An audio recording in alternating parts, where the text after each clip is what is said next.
Welcome to I news.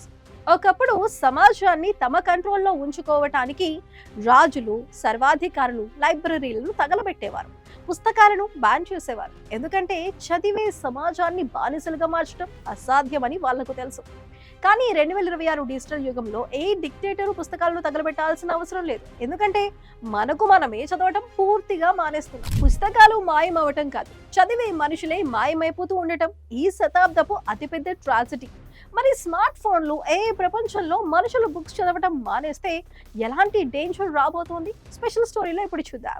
మనం ఇప్పుడు ఒక పోస్ట్ లిటరేట్ ఏజ్ లోకి, అంటే అక్షరాలు ఉన్నా చదవడానికి ఇష్టపడని ఒక వింత కాలంలోకి ఎంటర్ అవుతున్నామని రీసెంట్ గా వచ్చిన ది అట్లాంటిక్ మ్యాగజైన్ తన ఆర్టికల్లో హెచ్చరించింది.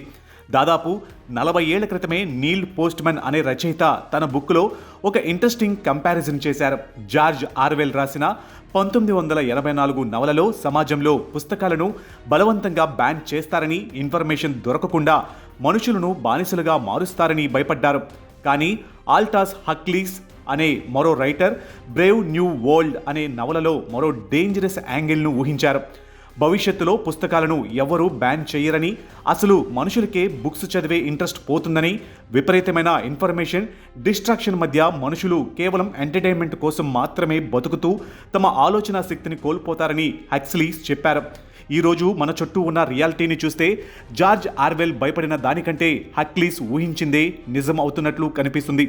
ఇప్పుడు మనల్ని ఎవరూ పుస్తకాలు చదవద్దని ఆపడం లేదు. లైబ్రరీలు ఓపెన్గానే ఉన్నాయి. హిస్టరీలోనే ఎప్పుడూ లేనంత ఈజీగా ఇంటర్నెట్లో, అమెజాన్లో కోట్ల పుస్తకాలు అందుబాటులో ఉన్నాయి. కానీ మిలియన్ల కొద్దీ జనాలు వాటిని చదవడం వాలంటరీగా మానేశారు. దీనికి కారణం సెన్సార్షిప్ కాదు, కేవలం డిస్ట్రాక్షన్ మాత్రమే. స్మార్ట్ ఫోన్లు, సోషల్ మీడియా రీల్స్, ఇప్పుడు వస్తున్న అడ్వాన్స్డ్ ఏఐ టూల్స్ వల్ల మన చేతి వేళ్ల మీద ప్రతి ఇన్ఫర్మేషన్ దొరుకుతుంది. దీంతో మనుషులు చదవడం, రాయడం లాంటి బేసిక్ స్కిల్స్ కూడా నేర్చుకోవాల్సిన అవసరం లేదనే ఒక పరాన్నజీవి మెంటాలిటీలోకి వెళ్ళిపోతున్నారు. టెక్నాలజీ మనకు హెల్ప్ చేయడానికి వచ్చింది అనుకుంటున్నాం, కానీ అది మన క్రియేటివిటీని, క్రిటికల్ థింకింగ్ను పూర్తిగా చంపేస్తుంది. ఈ ఎఫెక్ట్ ఎంత దారుణంగా ఉందంటే అమెరికా, బ్రిటన్ లాంటి దేశాల్లో బుక్స్ చదివే అలవాటు దారుణంగా పడిపోయింది. భారతదేశంలో కూడా ఇదే ట్రెండ్ నడుస్తుంది. నేషనల్ టైమ్ యూజ్ సర్వే ప్రకారం ఇండియాలో ఖాళీ టైంలో పుస్తకాలు చదివే వాళ్ళ సంఖ్య 5.4% నుంచి కేవలం 4% పడిపోయింది.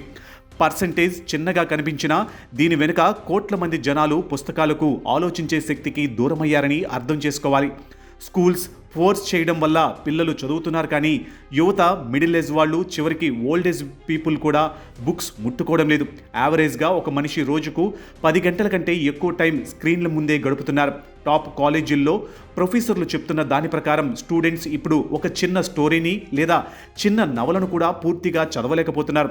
కథలో చిన్న చిన్న డీటెయిల్స్ను కూడా గుర్తుపెట్టుకోలేక స్ట్రగుల్ అవుతున్నారు. హిస్టరీని ఒకసారి తిరిగేస్తే గతంలో కూడా నాలెడ్జ్ నాశనమైన సందర్భాలు ఉన్నాయి. 4వ శతాబ్దంలో ఈజిప్ట్లోని గ్రేట్ లైబ్రరీ ఆఫ్ అలెగ్జాండ్రియాను తగలబెట్టినప్పుడు యూరోప్ చీకటి రోజుల్లోకి వెళ్ళిపోయింది. భారతదేశంలో 12వ శతాబ్దంలో బక్తియార్ ఖిల్జీ నలంద యూనివర్సిటీని తగలబెట్టినప్పుడు అక్కడ ఉన్న 90 లక్షల తాళపత్ర గ్రంథాలు ఏకంగా 3 నెలల పాటు కాలుతూనే ఉన్నాయట. ఆనాడు ఆ దాడుల వల్ల భారతదేశం తీవ్రమైన మేధోపరమైన నష్టాన్ని అనుభవించింది. కానీ ఆ రోజుల్లో శత్రువుల దాడులు చేసి నాలెడ్జ్ను నాశనం చేస్తే కాలక్రమేణా మనుషులు మళ్ళీ నాలెడ్జ్ను బిల్డ్ చేసుకోగలిగారు. కానీ ఈ 21వ శతాబ్దపు క్రైసిస్ చాలా విచిత్రమైనది. ఎందుకంటే ఇప్పుడు లైబ్రరీలు సేఫ్గా ఉన్నాయి, కానీ లోపల మనుషులు లేరు. అందరూ నిశ్శబ్దంగా గ్లోయింగ్ స్క్రీన్ల వైపు చూస్తూ ఉండిపోతున్నారు. పుస్తకాలు చదివే లాస్ట్ జనరేషన్ కూడా పూర్తిగా అంతరించిపోతే హక్స్లీ ఊహించినట్లు మానవత్వం తన ఆలోచన శక్తిని కోల్పోయి రోబోల్లా మారిపోయే ప్రమాదం ఉందని వ్యూహకర్తలు హెచ్చరిస్తున్నారు.